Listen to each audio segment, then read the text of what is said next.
Do you know you can remove image background for free in Windows 11?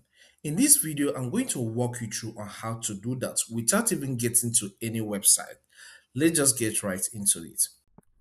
Okay, so let's access the File Explorer of my PC for us to get access to the image you want to use for this tutorial.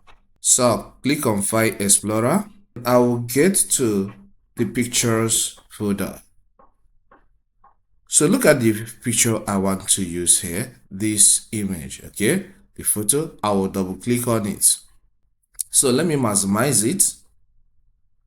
So once you double click on it, the next step you need to take is to click on Edit. Then we provided with some options. Look at this.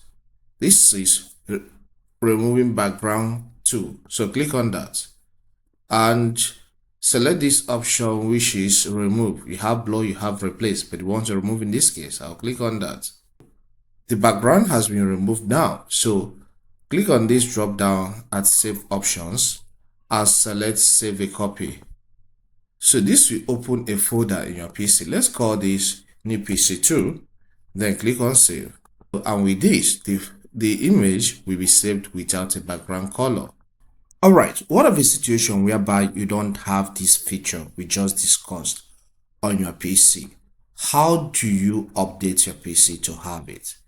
I'll walk you through on what to do. So for you to do that, for you to update your PC to have it, click on this start button, click inside the search and type settings.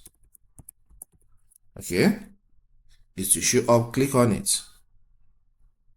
Once you're on this settings page, click on Windows Update.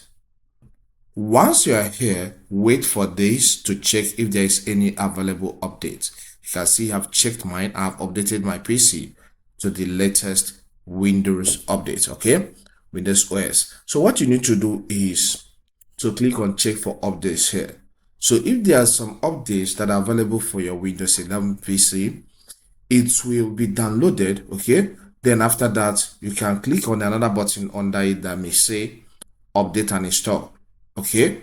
And you're good. It may take time, but once it's done, you're good to go. You have this feature that is available in my own laptop right now.